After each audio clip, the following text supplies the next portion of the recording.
Ariadna Esteves, perdón. Y bueno, pues la doctora Esteves va a dar también la bienvenida y a presentarnos a nuestra ponente. Gracias, Elisa. Bueno, esta es la primera conferencia magistral del año.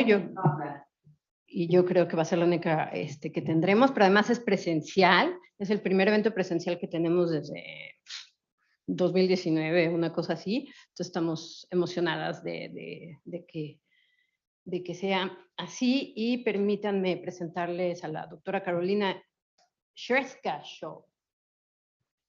Es doctora en Sociología por la Jaguelónica University en Cracovia, Polonia, maestra en Estudios Europeos con especialidad en Cultura Europea por la Jaguelónica University y la Universidad degli Studi di Udine en Italia. Es licenciada en Relaciones Internacionales por la University of Calgary de Canadá y actualmente es investigadora en el proyecto de investigación Diferenciación, Dominación y Democracia en la Unión Europea. Sus intereses de investigación incluyen esquemas de examen para la ciudadanía, educación cívica, integración de inmigrantes, migración, transnacionalismo, movilidad internacional de estudiantes, identidad nacional y retos del multiculturalismo. La conferencia va a ser impartida en inglés, pero si ustedes quieren poner sus preguntas en el, no sé si hay algún lugar donde poner preguntas, pero si quisieran, y ya las transmitimos en inglés a Carolina, pero todo el evento va a ser en inglés. Y ahora sí le doy la palabra a Carolina. Carolina, very welcome, and all yours. Thank you very much. I don't know if this is... Thank you very much. Yeah. Yes, it's a really great pleasure to be here. And first of all, my sincere apologies for my dismal Spanish. It is basically non-existent, for which I apologize, but I hope that you can bear with me for the next hour or so, and then discussions afterwards. Thank you, Ariadna, for the very warm welcome and the invitation, and thank you, Elisa, as well from my side. And I was just thinking, coming up here, how to link my presentation to, the place that we're sitting in the Center for Investigation of North America, right? Or North American Affairs, if I can translate it very quickly. And perhaps the one tenuous link is that I am Canadian, so I'm Polish Canadian, but that doesn't really justify me being here. But perhaps the more important link is the cross-cutting and kind of interdisciplinary work that we do in our different departments, also on and particularly on migration issues and the fallout from crises such as we have seen in Ukraine in the last 7 months or so. So on that note, I'd like to start with a very long-winded title, which is Refuge, Temporary Protection, and the Mobilization of Help. And so what I'd like to do today is zoom in on the start of the Russian aggression, the full-scale Russian aggression on Ukraine, starting in on February 24th, 2022. And sometimes we say the war in Ukraine, but oftentimes when we talk to our colleagues in Ukraine, well, the war started already in 2014. So here, just to justify the 24th of February as this really key moment, especially for the instigation of wide-scale refugee flows. So the second part of the title is a critical overview, and I'd like to take this critical perspective here of policies and politics on the EU level. So the Temporary Protection Directive that was instigated within a week of the Russian aggression or the war in Ukraine on the 24th of February. As well as the asylum policy, and to juxtapose this temporary protection directive and the asylum policy in general at the EU level, and then to zoom in on the Polish perspective.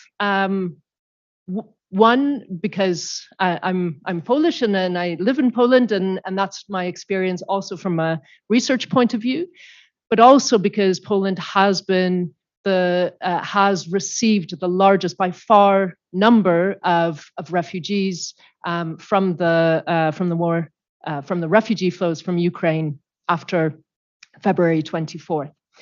And to finish off with an overview of the mobilization of help within Poland. So, what I'd like to start off with, yeah, and can we see? It's okay. Yep. What I'd like to start off with is just to somehow set the scene. Yeah, with some statistics, just to see in a comparative perspective the scale of the flows of refugees into Europe, and particularly to Poland. And then again, I want to focus on the EU Temporary Protection Directive that was activated at the beginning of March. The refugee response in Poland, and I want to take you through a little bit of a historical perspective, not from the 19th century onwards, but from just a short historical perspective, although that would be a completely different seminar, I think. A short historical perspective from 2015 onwards, just to put this refugee flow and the reception of people fleeing from Ukraine into perspective. Yeah, and again, the mobilization of help. So this kind of bottom-up mobilization of NGOs, of people from all walks of life, and then perhaps some conclusions, some thoughts, some questions, and opening up of questions to you. Okay, so here I have the latest statistics from the UNHCR, so the United Nations High Commissioner for Refugees, from the 25th of October. With a little anecdote or just a reservation that these numbers are always changing, they're very dynamic, and as we know in migration studies, we can only at best have approximations. Yeah. So since the 24th of February, we have seen 11.7 million crossings. So again, it's we can't say individuals, but crossings. Yeah. Of international borders from Ukraine to countries in the UNHCR refugee response plan. So this is major countries that are bordering Ukraine, as well as Belarus, I would add, and Russia. Russia is another side anecdote, and we can get to that later. 7.7 million Ukrainian refugees have been recorded across Europe in that time, and 4.4 million have been registered for temporary protection or similar national level schemes. And I'll get onto the temporary protection and what that means in a little bit. So there's quite a big discrepancy, 7.7 and 4.4. So that's something, again, we can ask ourselves why. And when we talk about the different levels of protection in just a little bit, maybe that will help us to answer. Just to focus and zoom in on Poland for a second, there have been between 1.4 to 2 million refugees from Ukraine who have been registered in Poland, who have a social security number. 1.4 are those with a social security number. 2 million are the estimates of those who are actually here. So those are numbers, but numbers really they help, right? But they're hard to quantify, right? Especially when we're talking about people. Just before I get to comparing the numbers, just maybe a quick snapshot of the area. And this is, I apologize, this is a map with numbers that are no longer relevant because it's from May. It's the best map I could find from the UNHCR that gives you a sense of the displacement of peoples from Ukraine, and here you can see, which countries also border Ukraine in the vicinity. So obviously Poland has a major and the biggest border with Ukraine. Then we also have on the European Union side, we have Slovakia, which is a very small country, but has seen quite a flow of refugees, although most will have gone either to Poland or to the Czech Republic. Then we have Romania, which also has a quite a big border with Ukraine. And there are Ukrainians hosted in Romania, although much fewer than in Poland.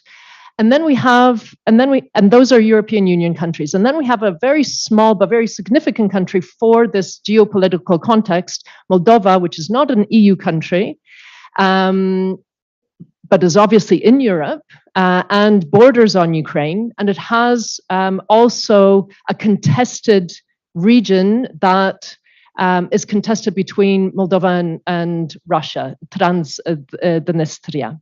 And so here we see that the tensions are quite high. Yeah. But going back to the EU, also you can see one of the big green spots is Germany. And then you would ask yourself also, okay, how, so we have this migration that is by land, all by land. Because air traffic has ceased in Ukraine, and then we have those who have made it forward to Germany and Spain and other countries in the EU. How and why? We will get to that in just a second.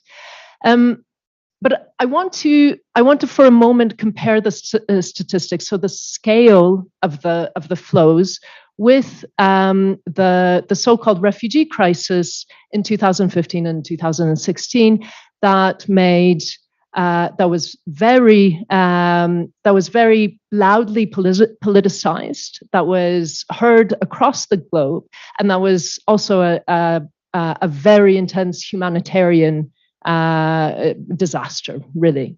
And so just to put the numbers into perspective, at the height of the crisis in 2016, we had 1.26 million people who applied for asylum in the EU. And 700,000, more or less, of those received some form of protection status. Going back to the 11.7 million crossings, right? The 7.7 and the, let's say, 4.4 who have some kind of a status. Whoop, sorry.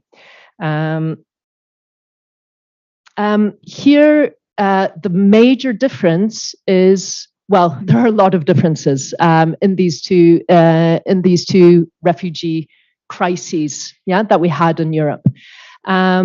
The major difference on the legal and the EU legal level is that there was, even though there was a temporary protection directive before, it was not available, or it was made not available at that time. And I'll come back to that in just a second.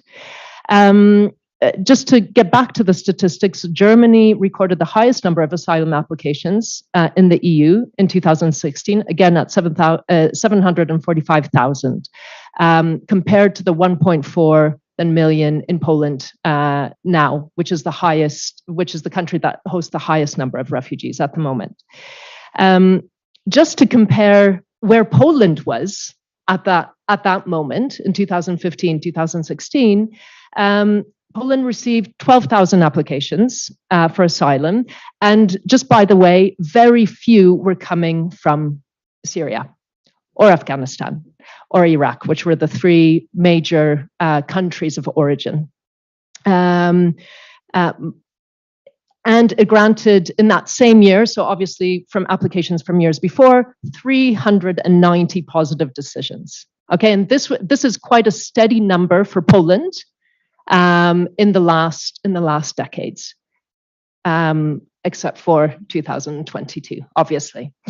Okay, so just to give you a sense of also where the flows were, Poland was not touched by these flows. Yeah, so we had the Eastern Mediterranean route and the Western Balkan route that came in through. Then we had those migrations from coming from Libya as well, and through a very dangerous central Mediterranean route. And then a very small proportion coming through the Western Mediterranean route through the into Spain. Yeah. And again, Poland was not, and what is important maybe here is Poland was not on the map of refugee flows, nor was it on the physical map, nor was it on the mental map of those fleeing from conflict and coming to Europe. Yeah. Now, getting back to maybe the differences here. So just to zoom in on the refugee profiles in 2022.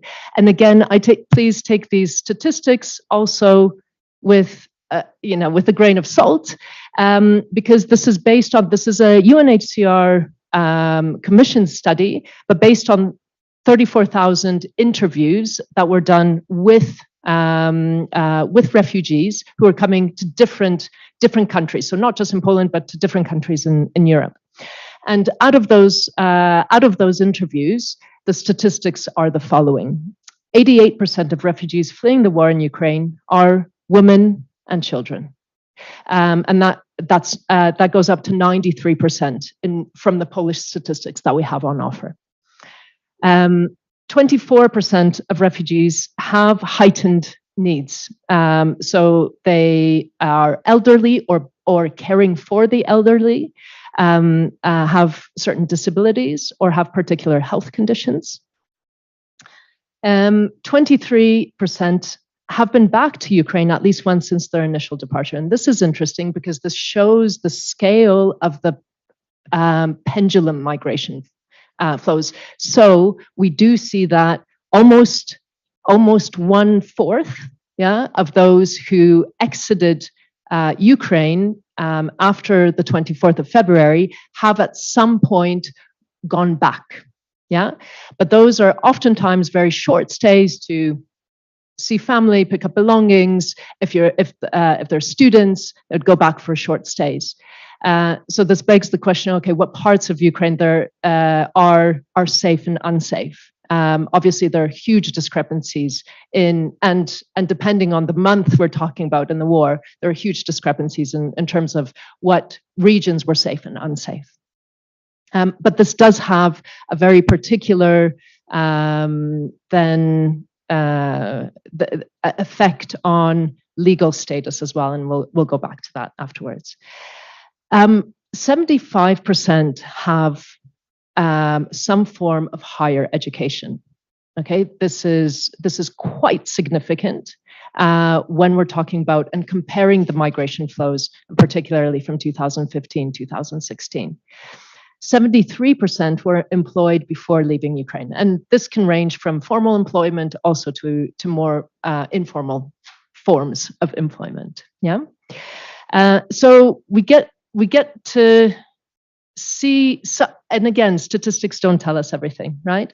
But we have here some kind of idea of who is coming in these refugee flows. Yeah, the demographics, and again, that first percentage is quite significant here. Okay, in 2015, 2016, the demographics are quite different. And so these statistics are taken from a study that was done in Germany on Germany's refugee population. And perhaps why it's significant is because Germany took in the lion's share of refugees. So here, obviously, the refugees in 2022 are Ukrainian or spouses of Ukrainians, a very small minority who are non-Ukrainian. or stateless people as well. But here, the majority, we have Syrians, Iraqis, and Afghanis. Again, for 2015, 2016, 69, almost 70% of asylum seekers, again, in Germany, which is, we can argue, reflective of the whole of the EU. In Germany, were male. And so here the demographic is mirror opposite, yeah? 75% of all applicants for asylum in Germany were under the age of 30, so very, very young. And 18% had some form of higher education. So what we see here is a profile, right, that also is very quickly transmitted into politics, into media, and hijacked for different purposes. So in Poland, I just took a screenshot of the most, let's say, controversial, very right-wing newspaper, well, journal that comes out of actually the mouthpiece of the political party that is now in power and has been in power since 2015. And just as a side note, the political party, the right-wing populist party that is now in power, came into power in 2015 in November. So right at the height of after the summer height, yeah, of the refugee crisis in 2015. And remember, Poland was not on the map. Yeah, it was not on the refugee map. But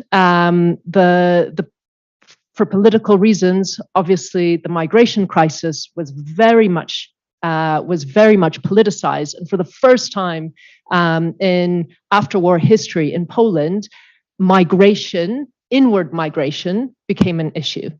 But there was no there were no refugee flows, yeah, but it was politicized and very effectively so. Yeah, so the 2015-2016 refugee migrant was the ultimate other because it was a male, it was a single male, and he was predominantly Muslim. Yeah, and so these are major points of politicization of the 2015-16 crisis, and this is particularly in Poland, but obviously not just. Yeah. In 2022, we have the same government who has been in power since 2015. The reaction to refugees is completely different. And so here we have the reaction that is not that, and if we remember the profile of the refugee, it's this ideal refugee, isn't it? Right? Women and children, and dare I say, white and Christian. Yeah.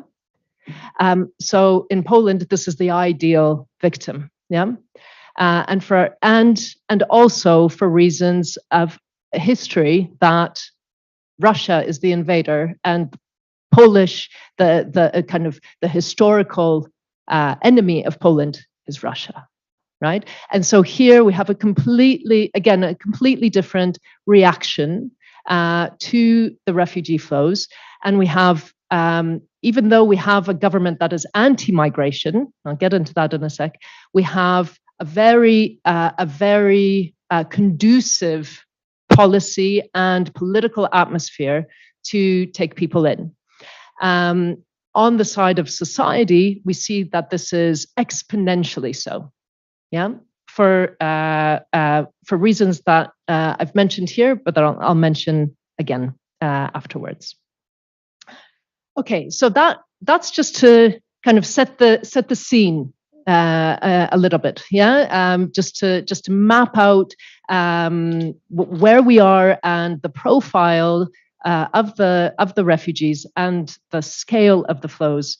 Again, in comparison to this other major migration crisis that seems to pale in comparison, quite frankly.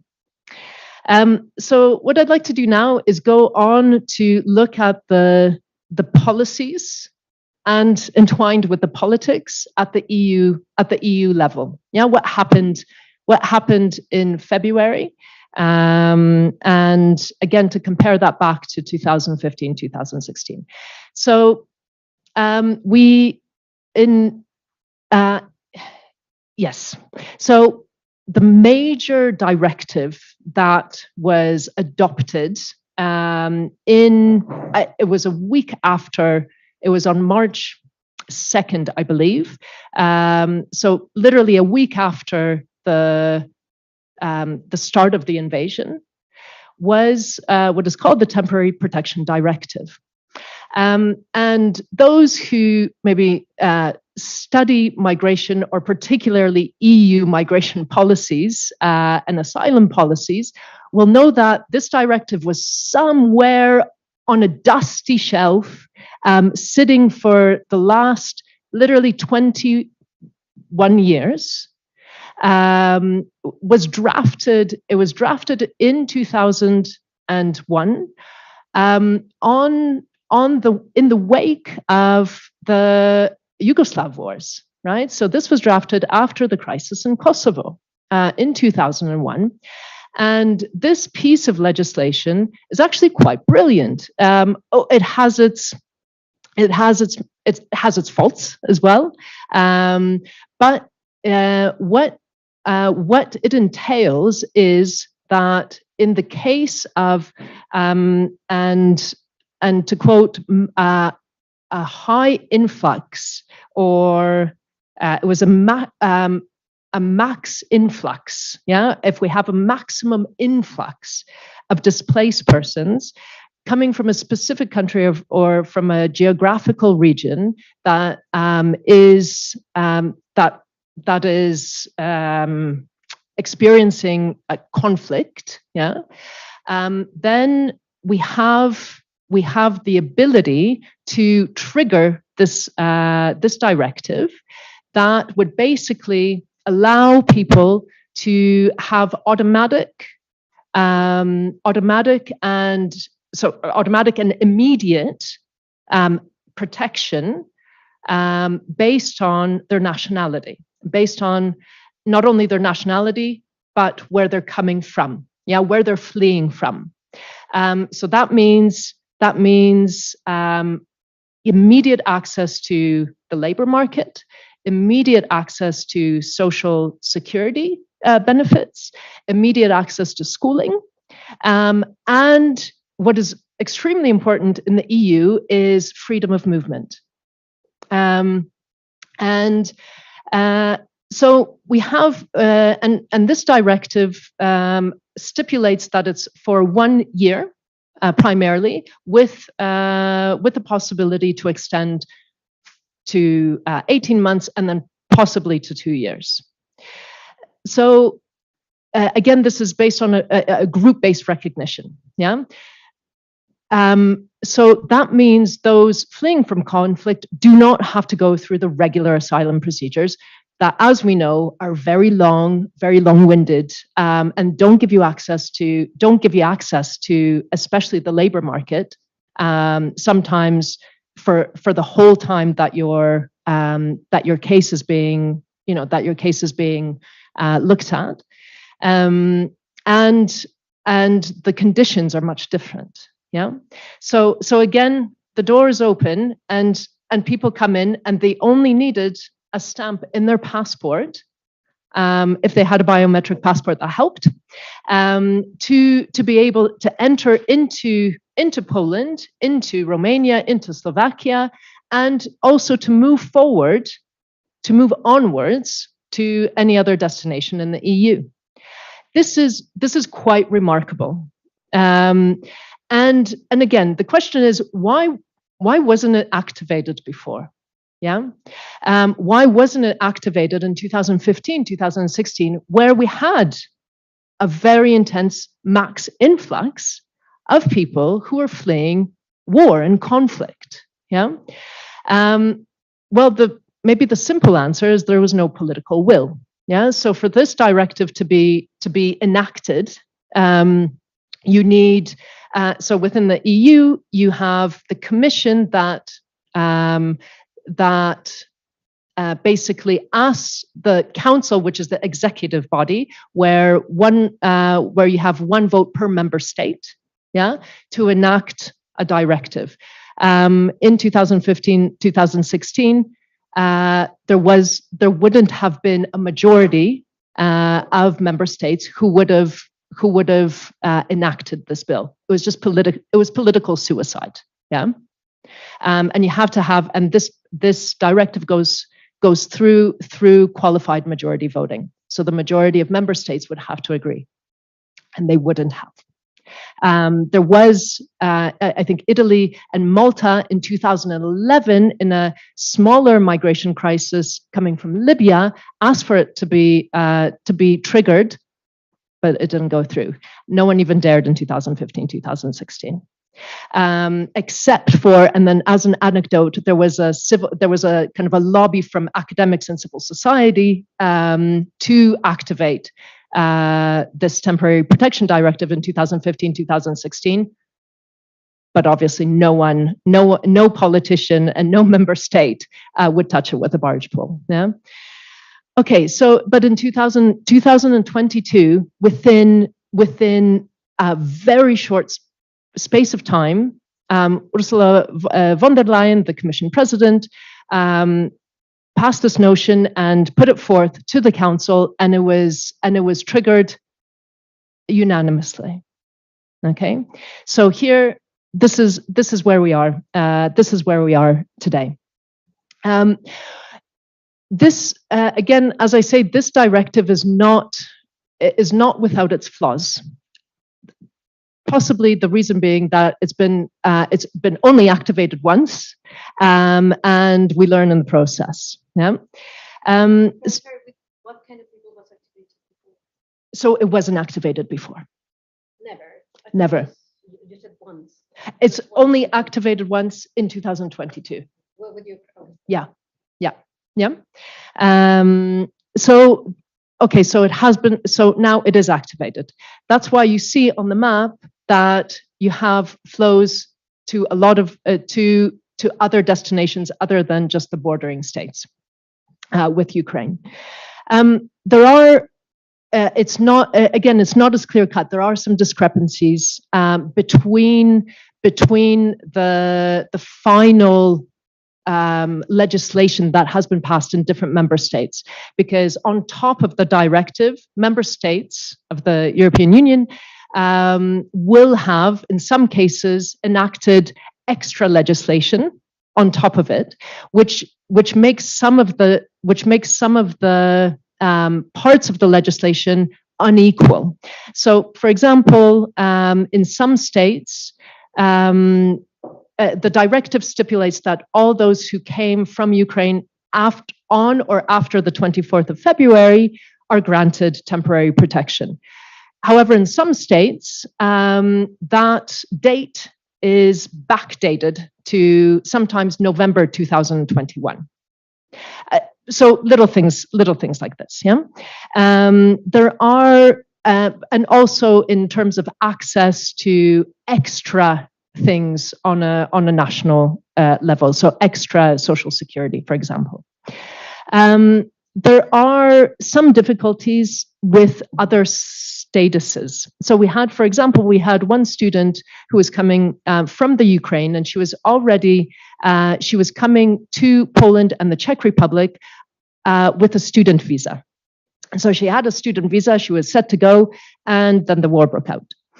And she ended up, and she's in a mobility program that means that she has to move from one member state to another. And so she applied for the temporary protection because it gave her access to things that her student visa wouldn't, particularly this kind of one injection of financial aid. But then she was not able to move from Poland to the Czech Republic because she would have lost the temporary protection status. And so there's some blind spots in Anyway, in the end, she moved. So you know, the lawyers interjected, and all is well. But again, there are some blind spots in this temporary protection directive. One of the other things that is different to if you apply for asylum through the regular channels is that you don't have that regular monthly small yet significant financial assistance. So in the case of temporary protection, the UNHCR did provide in Poland and in other countries up to 3 months and then extended to 1 more month of financial aid, but that was the UNHCR and that has stopped now. Yeah. So those who really need that financial aid will not be able to get it through the temporary protection directive. They would be better off applying for regular asylum, which is also possible, but again, more lengthy. And one of the major points that we saw, and Poland being this, you know, this kind of first hub where people then were relocating to other countries, we saw that even though there was the freedom of movement, there was no governance of relocation. So here we had again bottom-up movements, NGOs and legal, you know, legal aid NGOs, as well as students, sometimes coming from, you know, classes that we teach, that bundled together information for Ukrainians to know where to go and how to go, and what assistance they can get in different countries, and what assistance they would lose if they left Poland, for example. Yeah, and so this was all not very clear. So there in theory there was a freedom of movement, and in practice there was freedom of movement, but with a lot of chaos and confusion. Yeah, and when we were calling colleagues or people who are working with local authorities in countries like Spain, they weren't quite sure if, you know, those people who had registered in Poland would be able to register again in Spain if they chose to move. They should be able to, but at the level of implementation of the laws, this was much more chaotic and much less clear than if you just look on the EU official websites where it outlines everything very beautifully. Okay, so but yet I would argue that the temporary protection directive worked. Yeah, and what worked in it was partially what was intended and partially what came out because of the chaos and the confusion. So on one hand, there was a real sense of bottom-up and cross-border solidarity, again, mostly between NGOs, yeah, that were communicating with each other across countries, and also I would add local authorities that were communicating with others. So you had, you know, different. So Kraków was paired with different cities and had connections with different cities in different places in the EU that made it easier for relocations to happen. But again, mostly through bottom-up initiatives. Yeah, and it happened very quickly and was able to happen very quickly. And the second, I think, very positive thing that the directive instigated was, again, this the sense of, well, going against the Dublin regulations. And the Dublin regulations are kind of the cornerstone of EU asylum and migration law, which stipulates that you have to apply for asylum in the first country of entry, yeah, into the EU. And this was completely erased, right? Because you could go through Poland and very easily and legally end up in Spain. or Germany or Italy for that matter.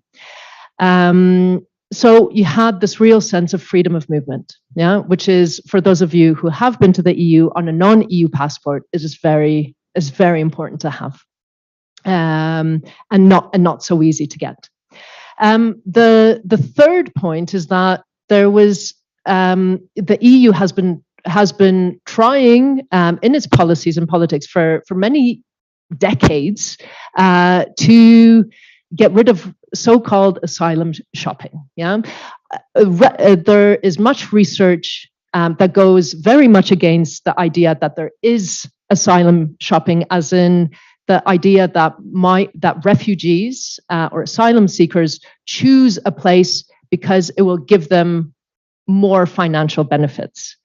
This has been readily disproved in the research, right? Because and what is the major source of where people go is where they have contacts through networks, right? However, at a policy level, this still rings true, and there's still this very cemented idea that that if we don't have a system where we have more or less standardized reception procedures, then refugees will choose, or asylum seekers will choose where they go, where they get the best benefits.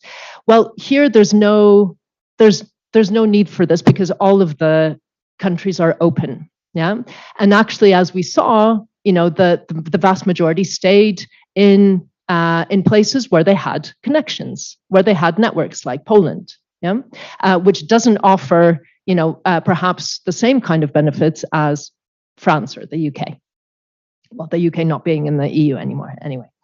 But again, the other point is that, and here I would argue maybe the two most important points is that this directive, again, maybe inadvertently, released civil society, yeah, and activated migrants and civil society networks, and it gave agency to those fleeing the war, that they could decide where to go, and that is most often not the case.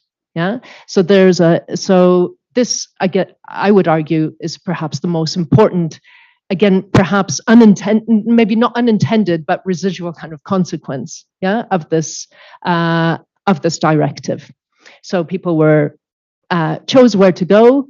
They could very quickly enter into the labor force if they could, yeah, if they had that option, or if they were able to, and they could move freely. Yeah. And now the question is, well, what next? And this is a very great unknown, and it's a very important, I think, turning point in European and EU migration and asylum policy. Because on one hand, so maybe to backtrack here, before February 2022, we had this kind of throughout the decades, we have had this kind of slow but very unsteady system of failing forward towards more cooperation in migration and asylum policy at the EU level. If you're familiar again with some of the policy features, as I mentioned before, we have the kind of cornerstone, which is the Dublin regulations, which have gone through different like eras, right, and readjustments, which stipulates again that you have to apply for asylum in your first country of entry. But in the last decade, and particularly from 2011 onwards, we see a few things happening in EU migration and asylum policy. One, we see the externalization of asylum, and so you have from 2011 onwards, we have what was called in the EU, perhaps quite let's say, officially called in the EU the pacts, so these bilateral pacts with non-EU strategic countries that are in the EU neighborhood. Yeah, and so strategic bilateral agreements that would stipulate basically pushing of the borders of asylum outside of the EU and pushing the onus on kind of filing asylum into neighboring non-EU countries. We see, I mean, this is not an EU invention. We see this in Australia, in the Australian asylum system. We see this, and correct me if I'm wrong here, in the American asylum system. So the EU was taking notes, yeah, in the last decade to again externalize its asylum problems, yeah. And the height of this we see in 2016 with the EU-Turkey deal, the EU-Turkey pact, and this was kind of famous, infamous, I think, in the world, which saw an agreement with Erdogan's Turkey to essentially stop the inflows of migrants, refugees from Turkey to the EU in exchange for a lot of money to build up Turkish refugee system, the Turkish refugee kind of reception system. And what was the stipulation in 2016 was it was supposed to be a 1-for-1 deal. Yeah, so one irregular migrant returned for one regular vetted asylum seeker refugee taken into the EU. The balance was never achieved, but in terms of politics and declarations, it worked. Within 1 month, in 2016, the number of irregular crossings from Turkey to particularly to Greece and Italy dropped by something like 90%. So this was quite effective, let's say, yeah. And so since 2011, then 2016, and onwards, we see the buildup of these of this sense of externalization, yeah, of asylum. In 2020, we have the new pact on migration and asylum. That is a proposal. It's not yet in force. It's a proposal to basically, let's say,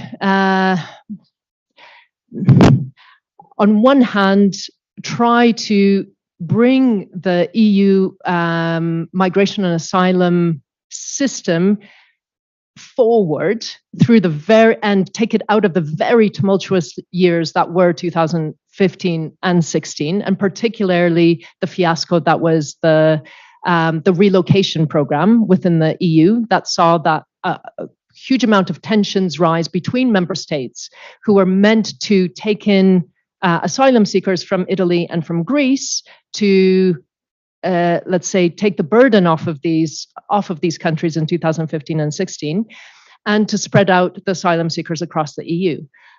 Poland, amongst other countries, were the ones to say, no, thank you very much. We will not take in one refugee.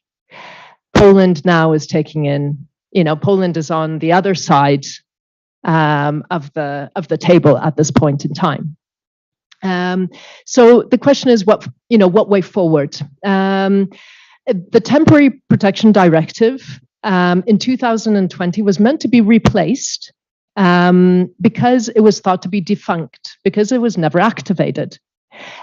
So in the new Pact on Migration and Asylum, it's meant to be replaced by what is called the Migration and Asylum Crisis Regulation, which is, okay, for all intents and purposes, something similar to the Temporary Protection Directive, It's easier to enact because it doesn't need the qualified majority of votes from all member states, but it is by critics of this proposal, it's seen to be even less likely to be enacted than the temporary protection directive. So it's very narrow in focus. Yeah. So perhaps defunct as well before it even begins. The Dublin regulations are meant to be replaced by a regulation on asylum and migration management, which for all intents and purposes, again, through many criticisms of this new pact, are Dublin with a different name.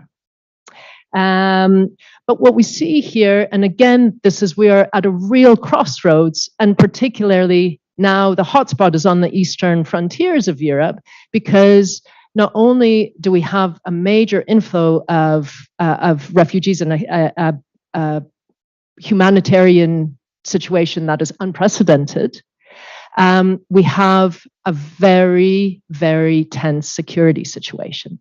Yeah, and here we see that the securitization of migration and asylum in the EU from the pact and surely onwards will go, I think, unfortunately, will go from more securitization to even more securitization. So what we have here, and I take a quote from Sandra Lavinix, who sees the space as the space of organized hypocrisy. Yeah, so this this unconscious organizational strategy to cope with irreconcilable demands. So we have, on one hand, we have those demands for human rights, right, and humanitarian aid for those who are fleeing war and conflict. On the other side, we have these very highly securitized protectionist policies at play. And the question is, what will come out of it? And unfortunately, I don't have the answer. But there's maybe one hope that I have that has come out of this situation, again, on the policy level and on the EU policy and maybe politics level, is that, again, in this new context of forced migration from Ukraine and the really intense cross-border cooperation from the bottom up, there are more calls for a more multi-scalar cooperation in migration and asylum governance at the municipal, civil society organization, regional, and EU level. And again, this has worked, and it has proven to work. Yeah. So, my maybe hopeful or naive, question would be, can this be leading to calls for more cosmopolitanism in this kind of constitutional framework for the EU, or more to kind of a regional European integration framework, or rather than this kind of failing forward policy through largely intergovernmental policy making that just has member state interests at heart. So I see that I've been talking for a long time. That's okay. Yeah? Are you, yeah? Okay, so now I'd like to kind of zoom in a little bit to the refugee responses in Poland. And now I'll go quicker, and there are more visuals, there are more photos here, so maybe it'll be more exciting. So the refugee responses in Poland, again, I have to set the scene a little bit. Not so far back into the past, but just a few years. Okay. So again, back to 2015 and the EU refugee crisis. As I mentioned before, in Poland, we have no rise in refugee flows in 2015, 2016. Poland, again, is not on the symbolic map of, I wouldn't say migration, but of asylum, okay? Yet, at the same time, and what is interesting in Poland, at the same time, in 2016, we have the first time in Polish after-war history, or history as it's been recorded in terms of inflows and outflows of migration, we have the first positive net migration flow recorded. So in the year of 2016, more people came into Poland than left Poland. As you I don't know how much you know about Poland, but the one thing that we know about Poland, especially in North America, is that there are a lot of Polish migrants in North America. I'm one of them. There's a huge Polish diaspora everywhere in the world, not so much in Mexico though. But Poland has historically been a country of emigration.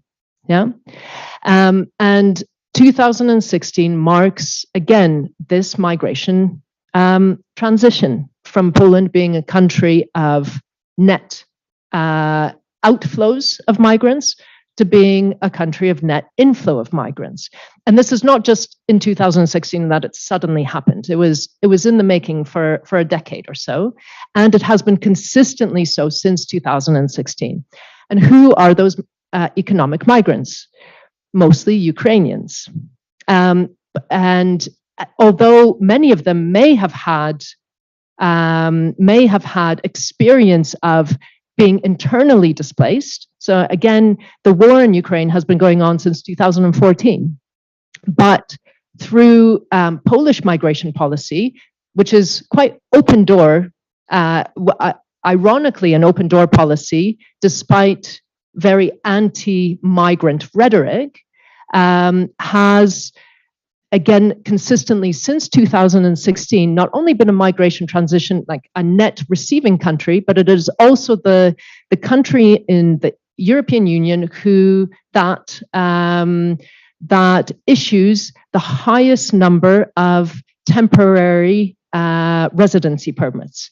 This is higher than Germany, this is higher than France, this is higher than Spain, this was higher than the UK until they floated into the sea and out of Europe. So this is very significant because Poland, Poland still in the discourses sees itself as a country of emigration, and Poland sees itself particularly in the right-wing discourses, and those discourses that are very much in the mainstream in Poland at the moment is seen to be it is a very homogenous society.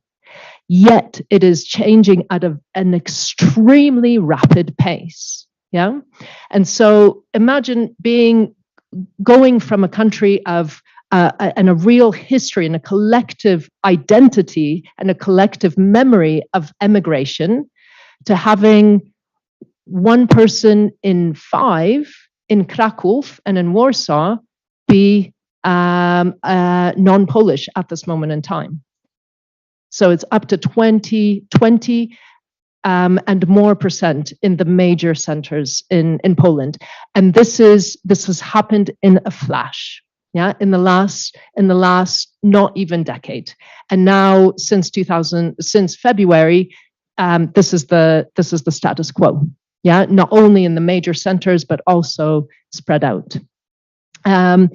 So from a sociological perspective, and from a societal perspective, this is a boiling point also, right, for societal changes, for demographics, but also for a backlash, right, to migration, and people fear, right, because the change is happening so quickly, literally before our eyes. So we have since 2015, we've had a far-right populist government in power. And in 2016, the previous law that was actually quite, let's say, open and relatively liberal, was recalled. And there was, just as an anecdote, there was this strategy that was leaked into the press in 2016, 2017. And I had the pleasure or the displeasure of reading this strategy that was about 80 pages long, at least 10 pages of which were focusing on how Islam is not compatible with Polish Christian society. So this is the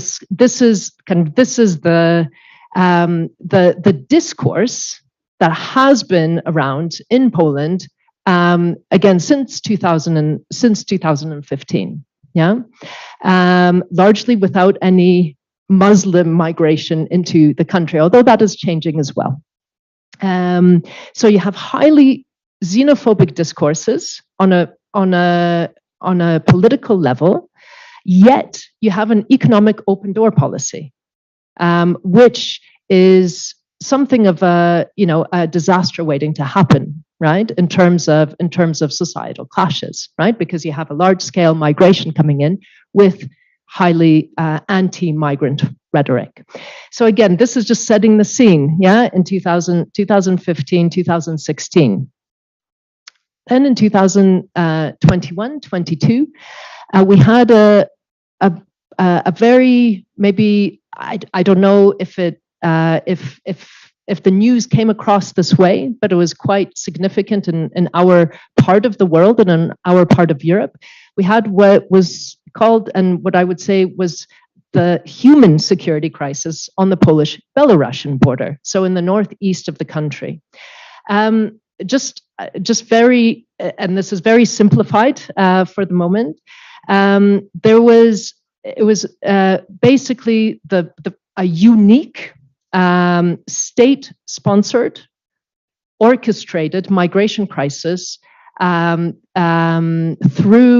the Belarusian regime, so Lukashenko's government, that invited, quote unquote, people from countries like Iraq, Iran, Afghanistan, if the Afghanis were able to make it out,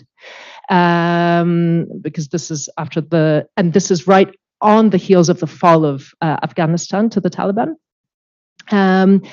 We have invitations for tourist visas basically given out, yeah, and tourist companies and airlines that are chartered to fly tourists from Iraq and Iran to Belarus, to Minsk, and essentially almost free transportation to the Belarusian EU border, which is largely it's not that it's unprotected, but it's in a space of a primeval forest. Yeah, so it's not the Mediterranean. It's not the Balkan route. It's not months and months of going through human traffickers. It is one stop from one airport in one of these countries to Minsk, with buses, literally buses going to the border. This is all orchestrated by Lukashenko's regime in Belarus, that, as you may know, is very, very much linked to Putin and Russia. And so you have, at the height of this crisis, you had about 25 to 30,000 people who are not people, crossings. So we don't know if they're people or multiple crossings of people trying and getting in and trying to get into the European Union.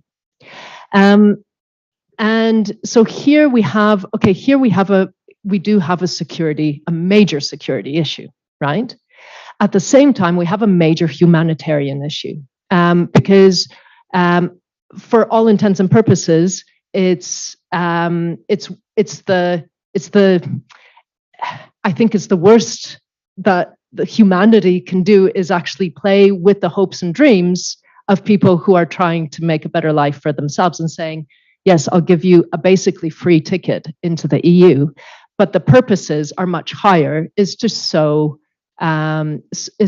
disunity and to sow chaos within the EU. That was the blatant purpose coming from Lukashenko, but it's using human lives as pawns, essentially. The effect was the Polish government very quickly militarized the zone, create a zone of exclusion. So no NGOs could get in there, no journalists could get in there, and basically passed a law very quickly to basically legalize illegal pushbacks. So people were taken. So people who are walking in through the forests, and again, this is a really wild area, yeah. And it wasn't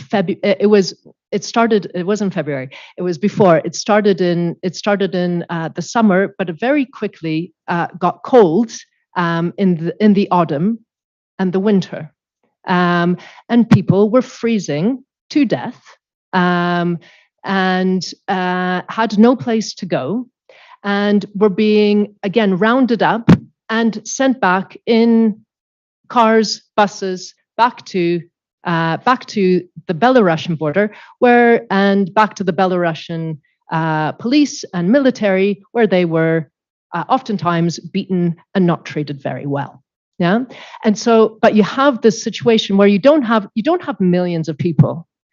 You have tens of thousands, but you have a system that's in place that is called the asylum system that is under and regulated by the Geneva Convention, that allows, that would, for all intents and purposes, allow for regular screening and regular asylum procedures to take place. But that didn't happen. And more importantly, the EU didn't stop it from happening. Yeah, there was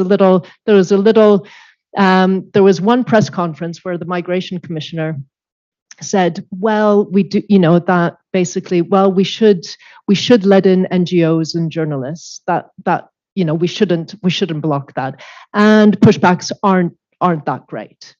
I mean, okay, basically, right? But it was basically a lip service being paid to human rights and a pat on the back to the Polish government for securing the borders, which quite honestly was very convenient for the rest of the EU, right?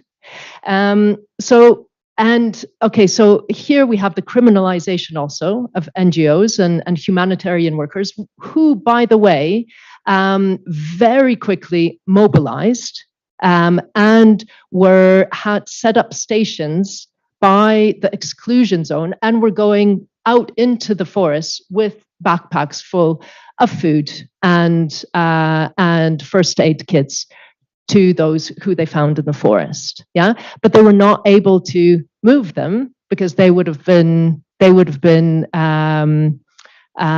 risk of being accused of human trafficking. Yeah. And so we have this situation, and the societal response in Poland, due to also the politicization of the issue on a national level. And just by the way, so the party that is now in power has almost full control of the public media, yeah, in Poland. And so in the public media, you could hear that Poland is doing a wonderful job of not letting in terrorists and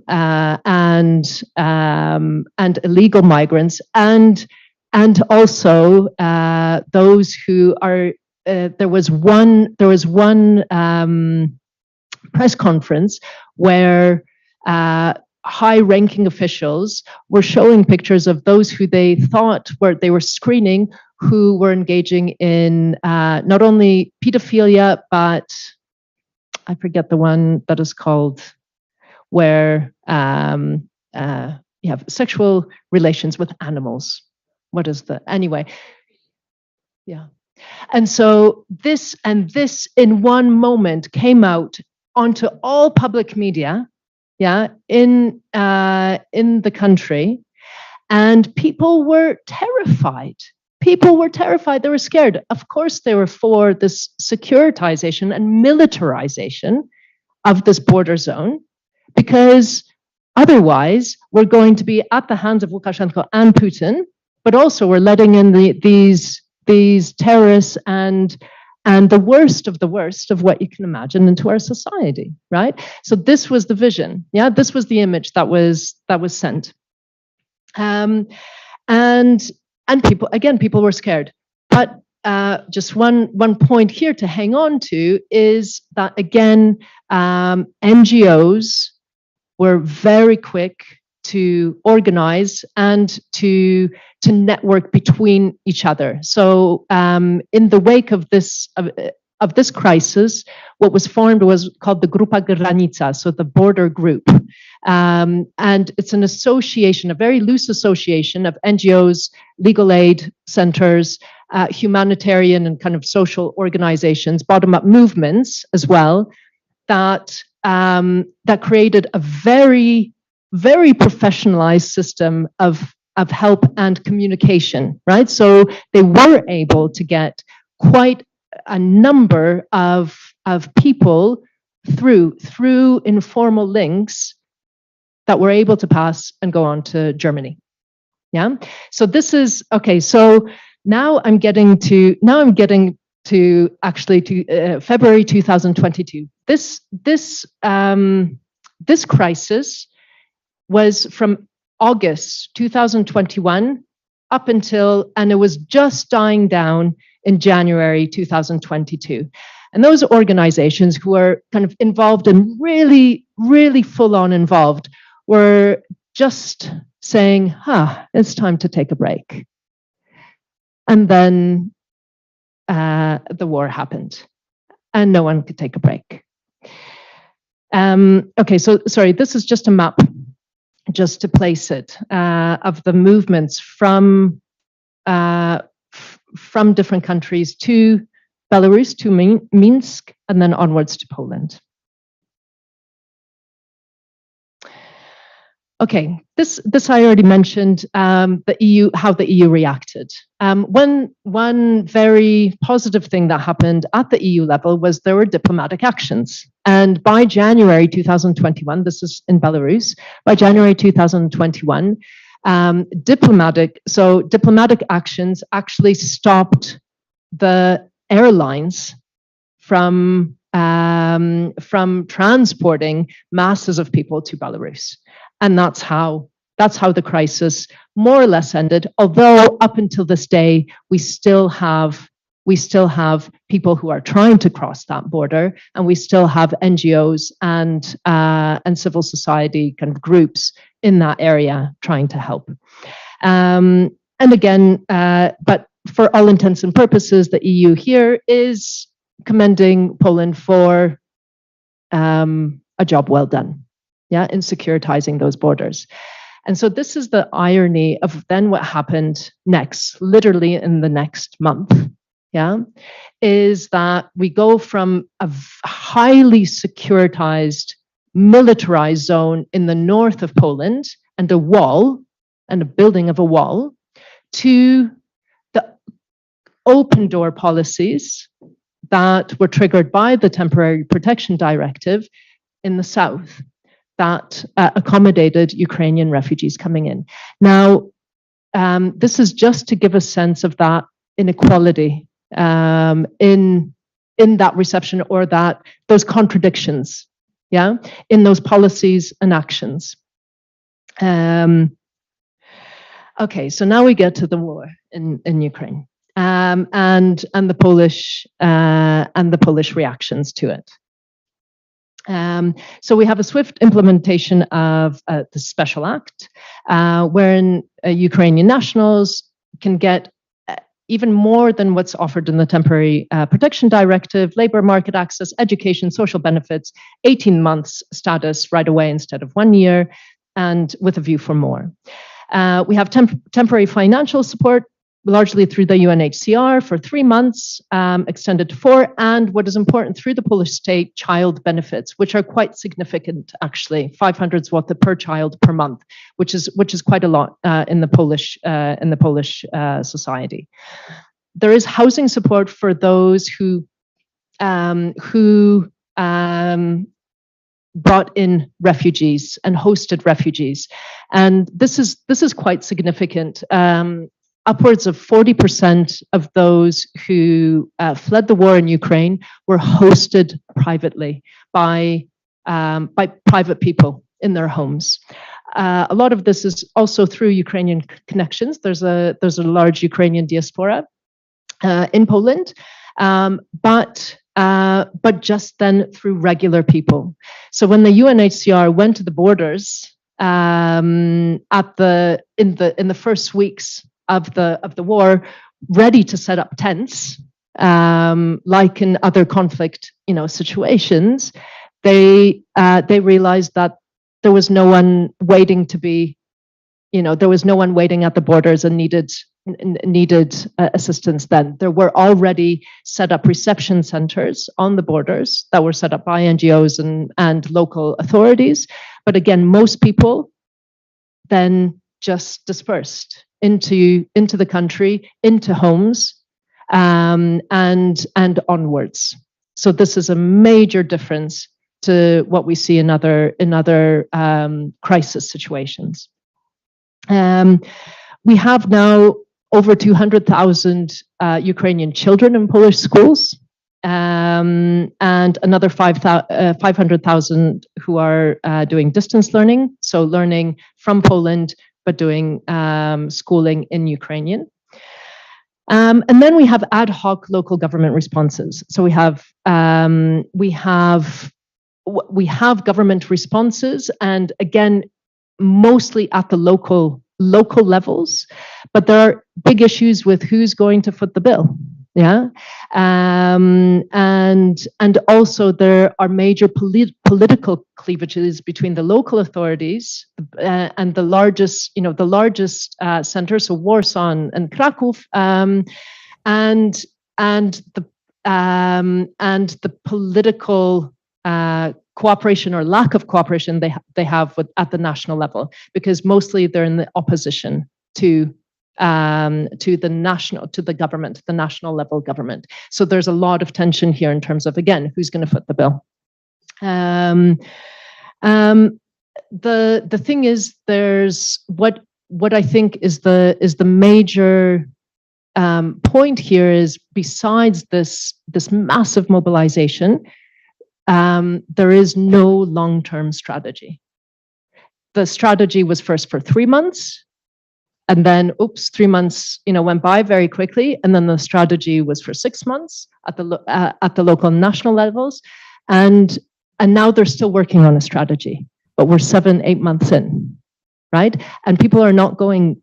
People are migrating back and forth, but the statistics say that about 2/3 will stay for some time, right? Okay. And so now onto the photos and the things. So this is the last part here.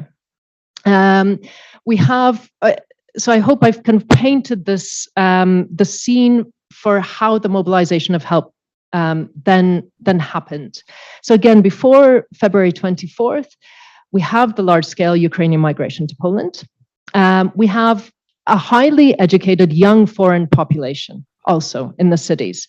We have corporations, we have academia. Poland is this kind of outsourcing capital of the European Union. It's so it has a large number of like call centers, outsourcing centers for major multinational companies, because there's a highly educated and young and kind of workforce that knows languages and is cheap. Yeah.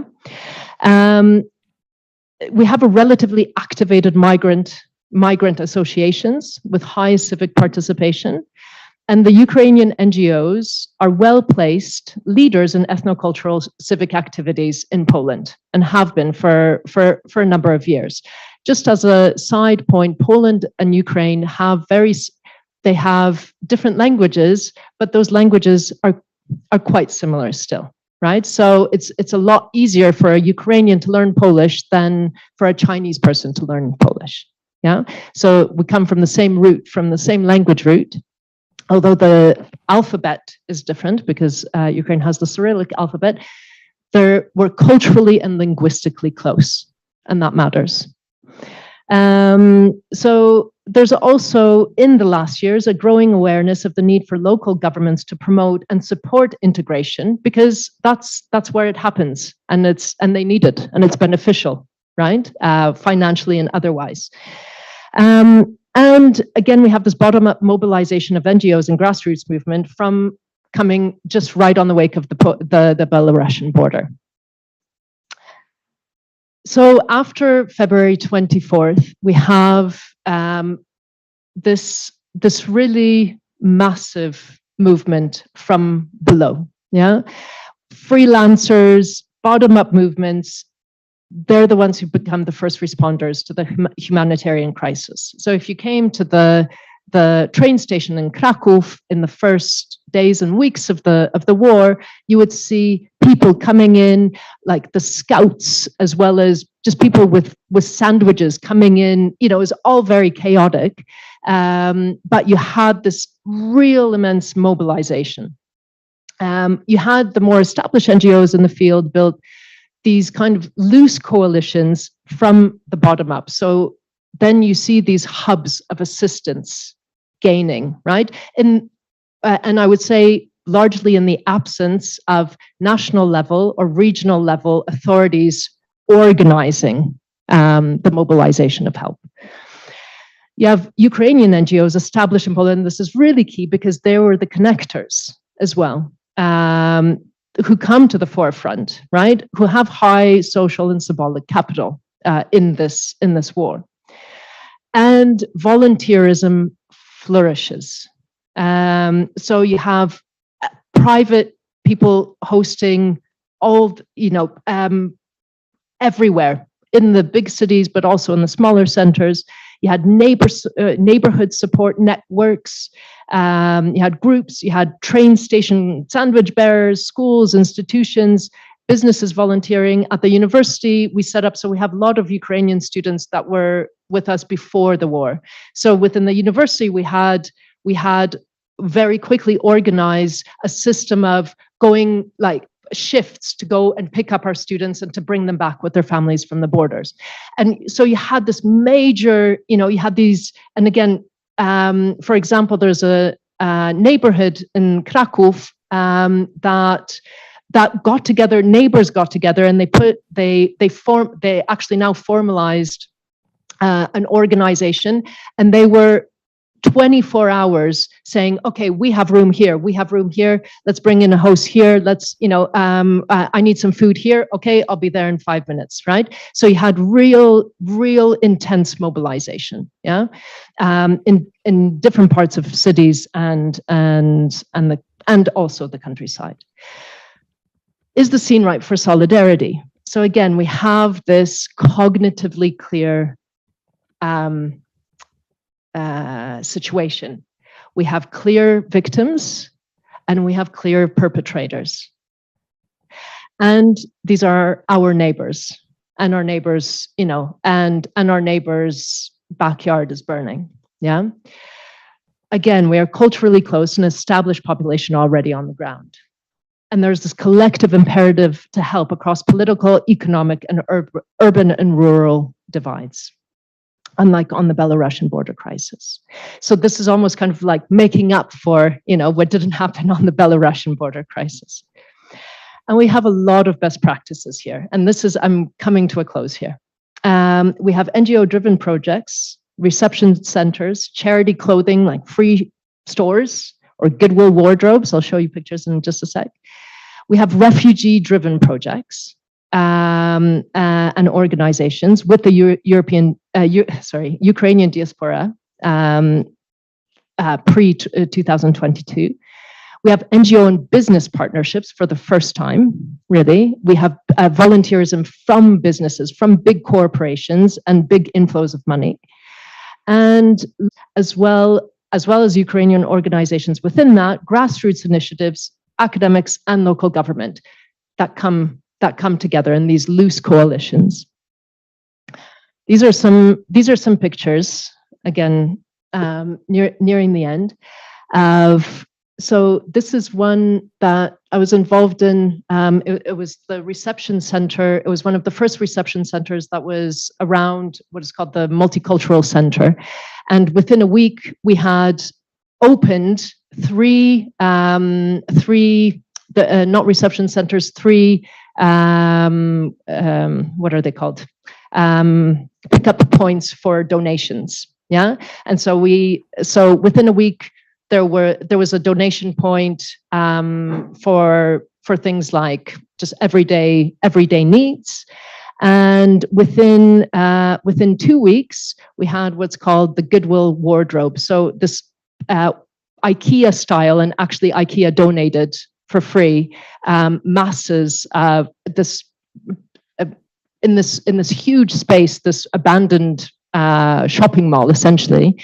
IKEA had donated hangers and shelves to make essentially a clothing store that was for free for those who were in need. These are some sofas by the dressing rooms that were made. This is a reception center that was made. So a lot of them were put into that were instigated by local authorities, or sometimes NGOs that collaborated together, and volunteers that came from all over the world. Yeah, so Polish volunteers, Ukrainian, refugee volunteers, but then people who showed up from Norway. There was an organization from Norway that came and stayed for actually many weeks, and then they rotated and stayed on for longer, really from all over the world. So here we have, again, old and young of different nationalities that came to support and help. And this is the last slide.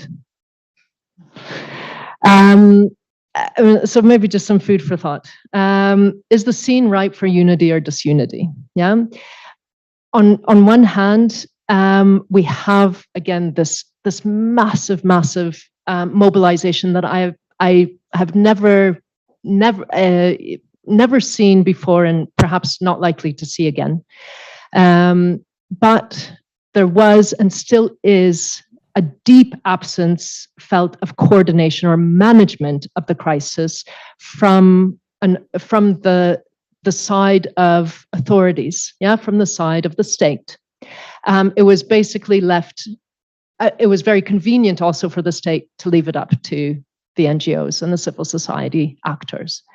There are now new international players that have come into the mix, and actually some of them have already gone. They're kind of in and out.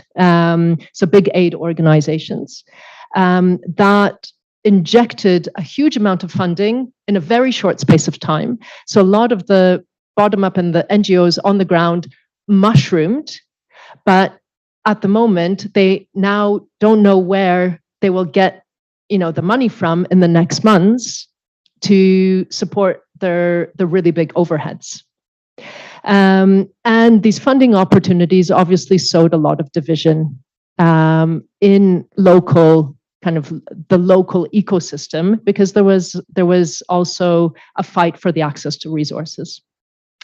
And there is certainly now, after so many months, aid fatigue and major economic concerns. We have soaring inflation at around 18% at the moment.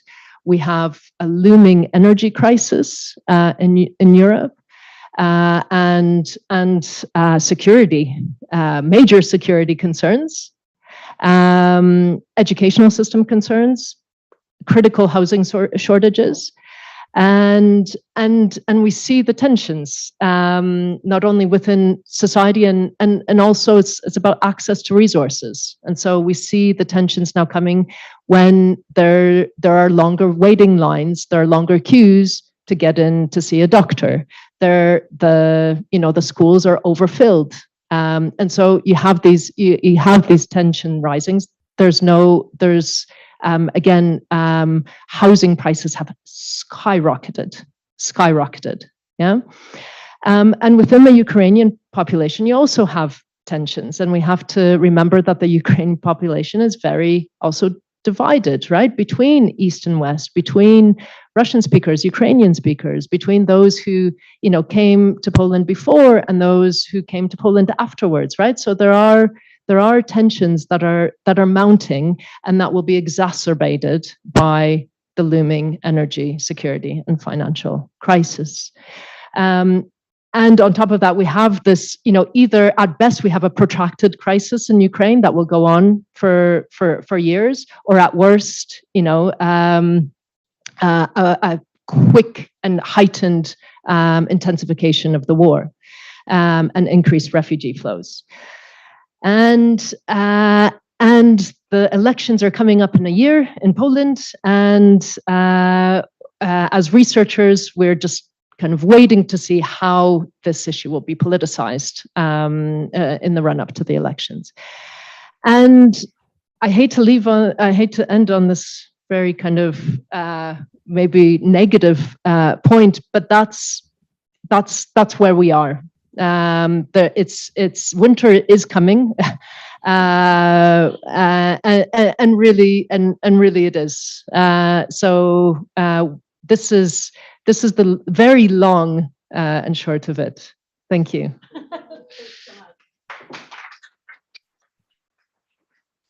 I don't think I've ever talked for that long. I'm sorry that it was very long. I'm really shocked that you didn't even need water to speak. Now I do, yeah. Yes. Well, we won't have much time. No vamos a tener, I have to speak Spanish. No tenemos mucho tiempo para preguntas, pero Elisa, ¿algún comentario? Yo sí tengo un par de comentarios. Una ponencia. Más que un comentario, otra ponencia y les va. No, no es cierto. Thank you very much, Caroline, for your interesting presentation. We are very pleased to have you here in the seminar. And I would like to comment two aspects. First, that I find many similarities between the Poland and the Mexican case regarding the sudden increase of refugees and asylum applications in two countries that a decade ago were not considered as an asylum countries. On the one hand, in the case of Poland, it passed from 12,000 applications of asylum, you said, in 2015, mainly from Syria, and in a context of Islamophobia in Europe in general, to almost 2 million of refugees from Ukraine in Poland in 2022. On the other hand, in the case of Mexico, we passed from 2,000 applications in 2015 to more than 100,000 applications this year.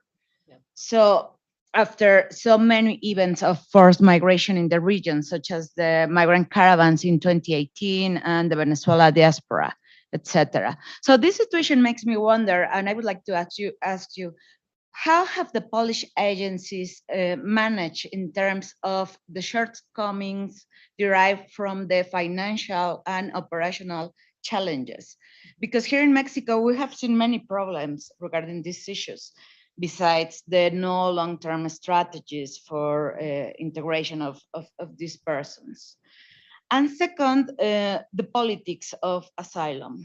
On the one hand, you told us that politics put the refugees and migration issues on the table of discussion as a problem in 2015 with the Syrian crisis, even though that in terms of numbers, it was not, or it didn't represent a significant problem. So you said that Poland registered these 12,000 applications at that time. And now with the Ukraine situations, in terms of numbers, actually the numbers are impressive.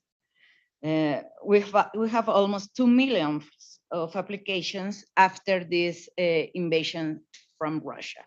So for me, this shows how politics found the ideal refugee subject, and also the characteristics of the ideal refugee subject regarding, you know, race, class, cultural aspects such as the religion, etc. So This proves for me that asylum is always an institution that is led by state politics and not for humanitarian and human rights considerations.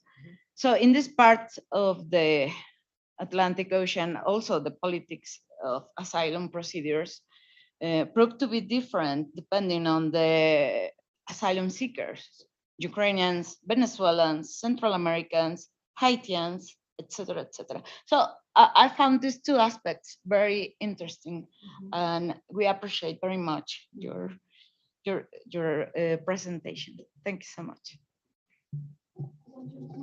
Or shall I put it together with my comments? But maybe you can. Should we put it together, or I can? No, I can comment now. Yeah. Yeah. Sure. Yeah. Just one question. Point of clarification, Elisa. When you're talking about the agencies, you're talking about the governmental. Yeah. The governmental agencies. So how have the governmental agencies managed?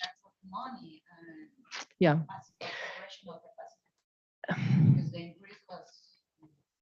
Yeah. Yeah. Okay. So the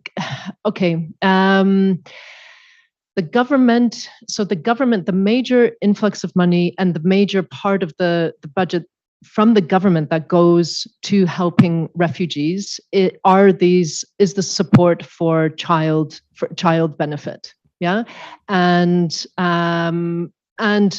education, actually, right? So that is a major part of the national government budget. The local government budget. Now this is the big question: where does the money come from? And it's a point of contention, right? So there's a point of contention whether the national budget will transfer money to local governments, which is not very likely, just because of political tensions as well. And how these local government budgets will survive. They're doing very dismally. Yeah, so there are cuts being made in different parts of the local, particularly local budgets.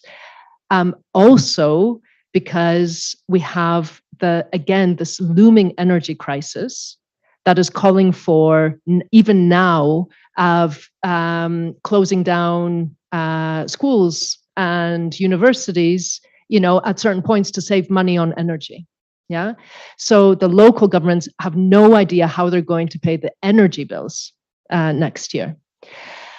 So it's a disaster waiting to happen, to be honest. There has been a major influx of money from the outside. So from the UNHCR, you have programs in place and partnerships that the UNHCR has with local governments and organizations.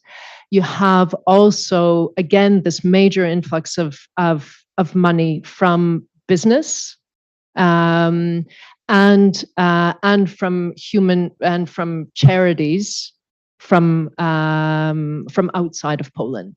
Yeah, so you do have there was a very strong injection of outside money.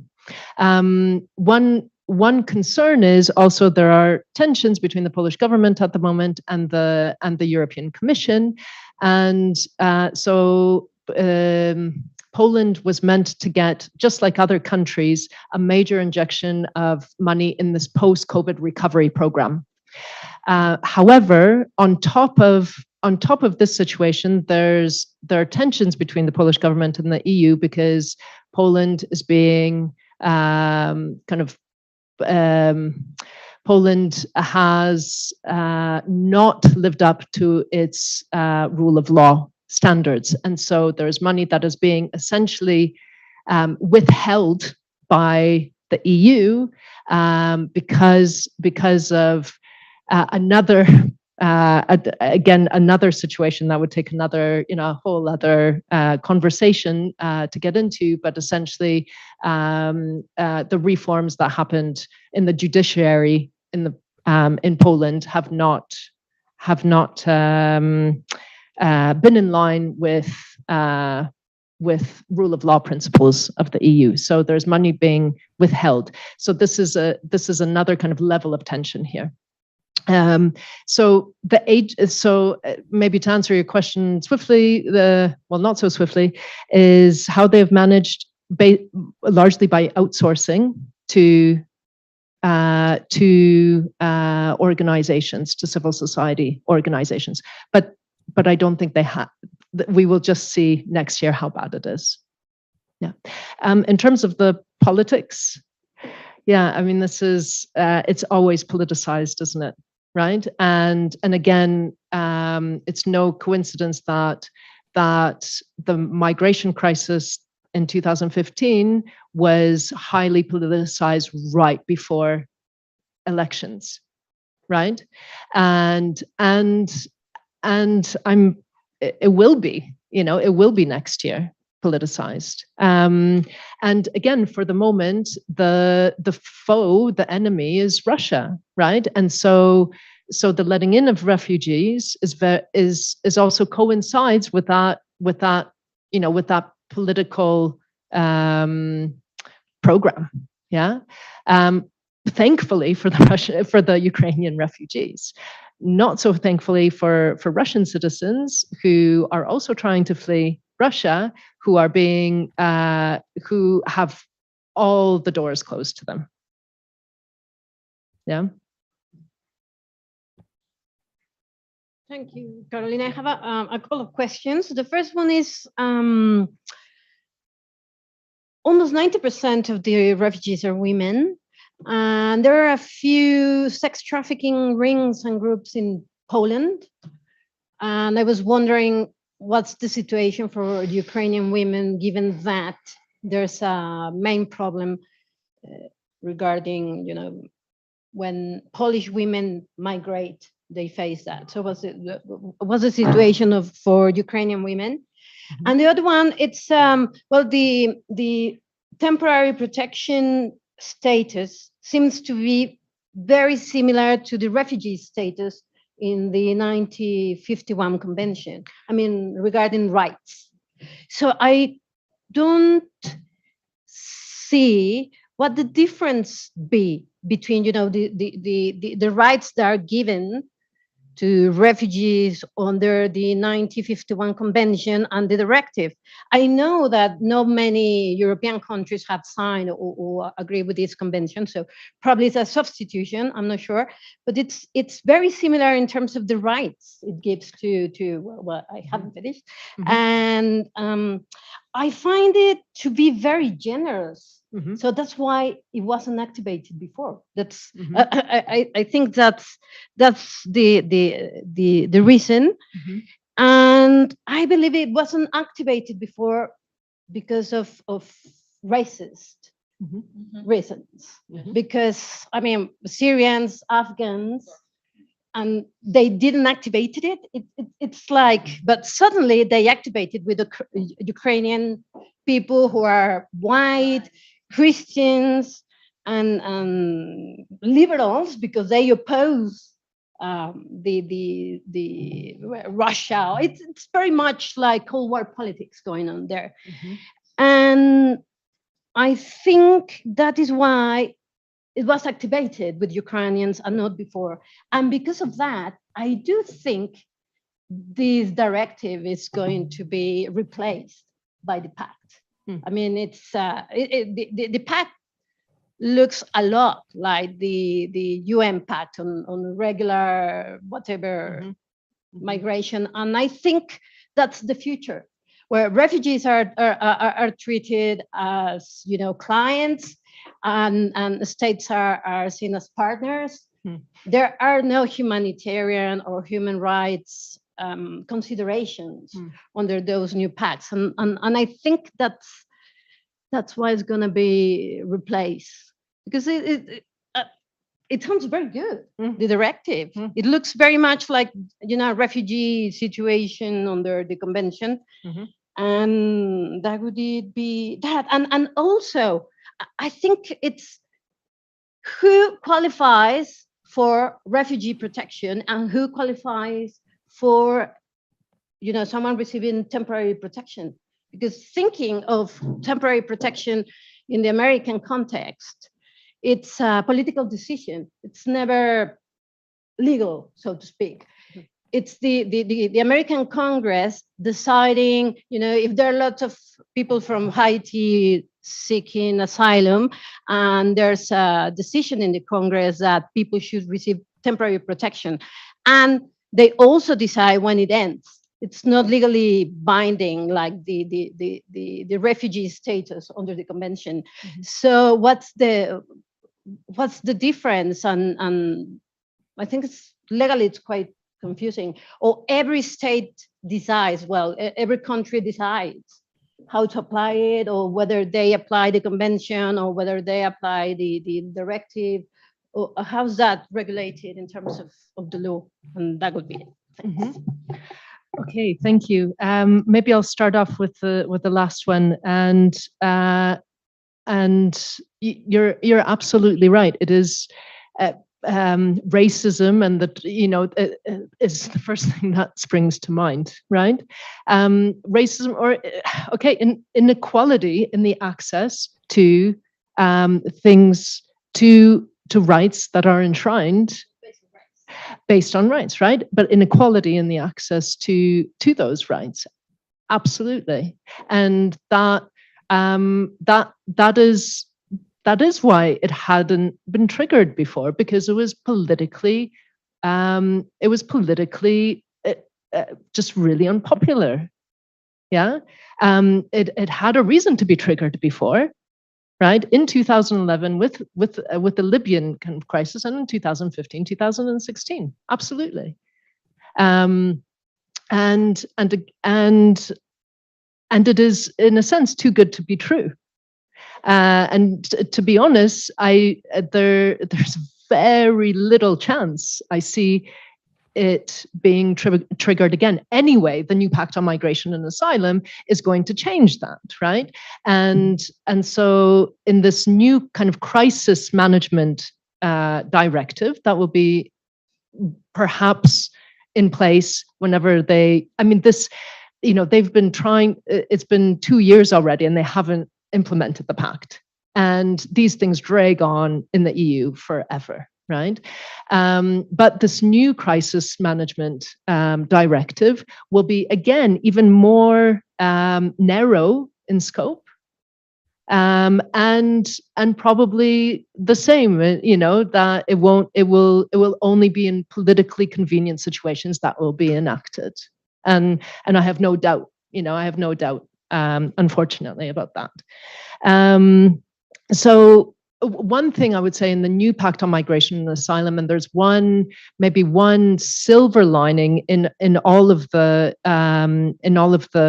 policies that have been put forth, is that there is a more robust set of laws for unaccompanied minors, and this has been also kind of touted as maybe positive. This kind of one positive silver lining, also on the part of migrant NGOs and bigger organizations. Such as Oxfam and others. So the new. I have no doubt that the new Pact on Migration and Asylum, when it comes through, will be more securitized and more externalized, right? Because that's unfortunately the way that the way that it is going, and it's again because we're in a very, very unstable time, right? And unstable and we're right also. Europe is kind of between major powers and has Russia at its door. And so I don't see really, it's kind of policies have a way of going from more liberalization to more protectionism, and it's certainly going. The pendulum is going the way towards protectionism for the near and medium-term, I think, future. Okay, what is the difference between the temporary protection directive and refugee status? The major difference is that it's temporary. So it's top down. So now the temporary protection directive has been enacted for 1 year only, with the possibility now and now they're just discussing and will be renewed for up till 18 months, so another 6 months, with the possibility for another 6 months. But it's temporary. So yes, it gives immediate access to services and to the labor market, but it's temporary. So it's more precarious. Citizenship, or it's not? That's not so easy. So but those who have temporary protection can apply for asylum in the meantime, right? But again, it's a long road, right? And it's more beneficial in the short term to have temporary protection. Whether that will be changed to access to the labor market and kind of economic migration afterwards, that is yet to be seen. But that would be only for Ukrainian nationals, obviously, right? Last question about sex trafficking. This is okay. Now I don't know the details. This is not my area. However, they're at the start of the war, and particularly, I mean, Poland and all of the borders were a hotspot for human trafficking because it was completely unregulated, right?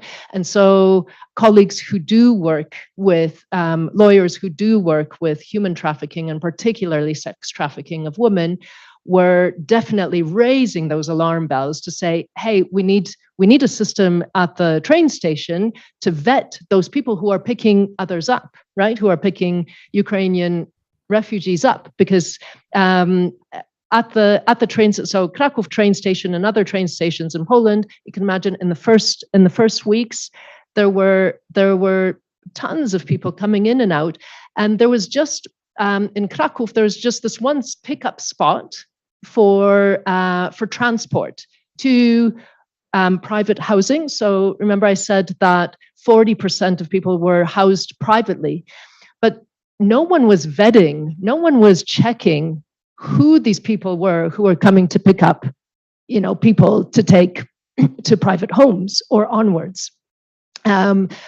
Most were taking them to private homes and onwards to a safe space.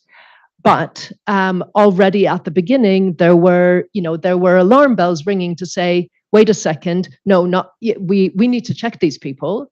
And already at the beginning, people were disappearing, and also young girls, right, who were unaccompanied, or who had come and an aunt was meant to pick them up, but it wasn't really their aunt, right? And so you had this space where those kind of practices could thrive. And unfortunately, I don't have the statistics, and I don't know that they're available at this point. And it's hard anyway to gather those statistics, right? On how many people kind of disappeared, yeah. But certainly the space was ripe for those kind of practices. Maybe a little question from. I saw someone. Last question. Wait.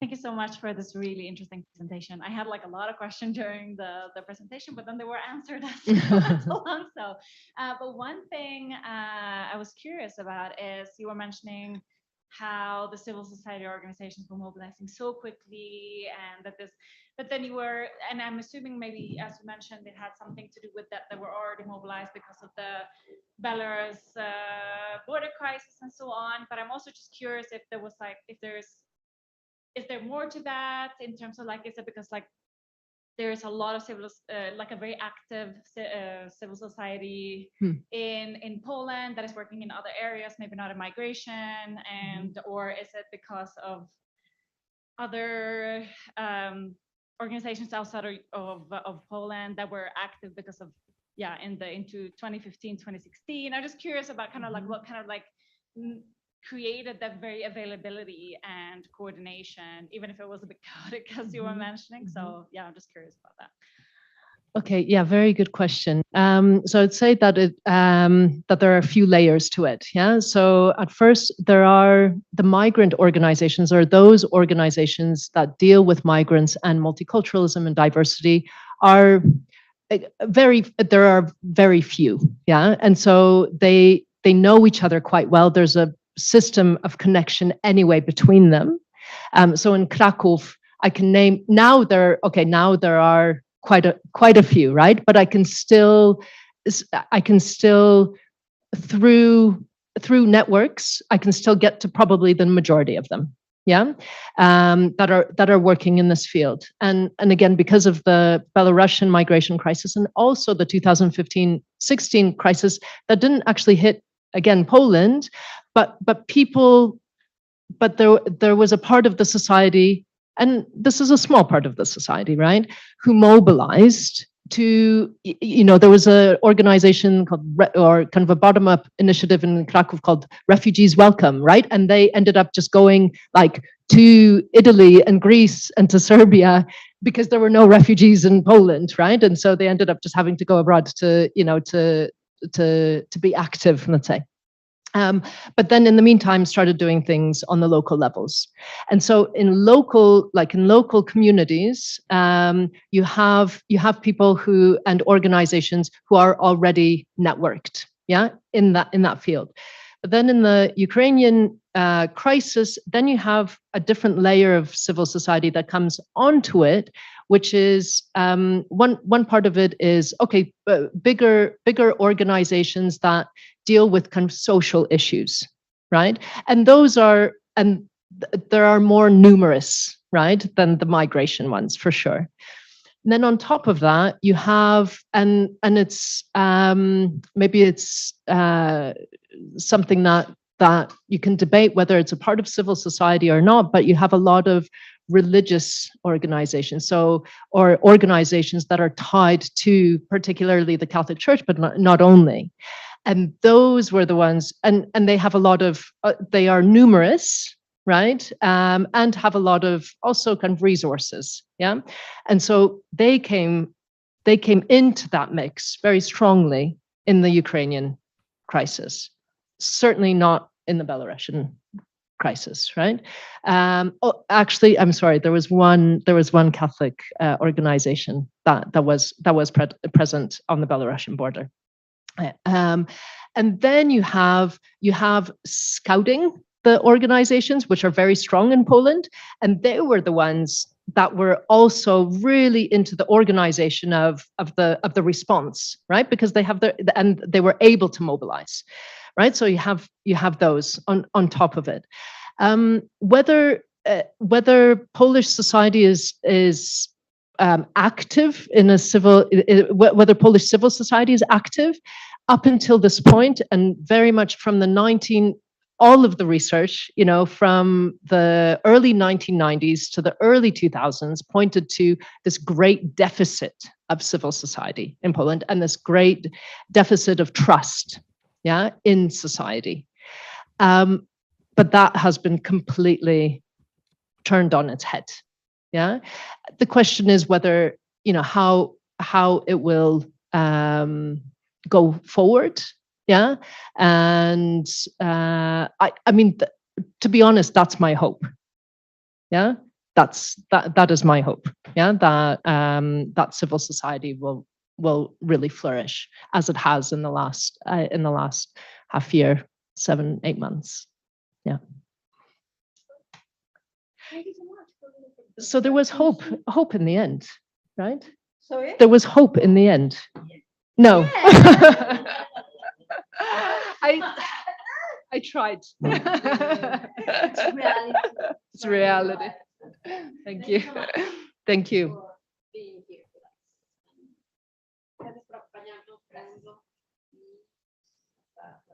24 de noviembre. Ah, sí. Sí, la próxima sesión del seminario. 10 de la mañana. Gracias.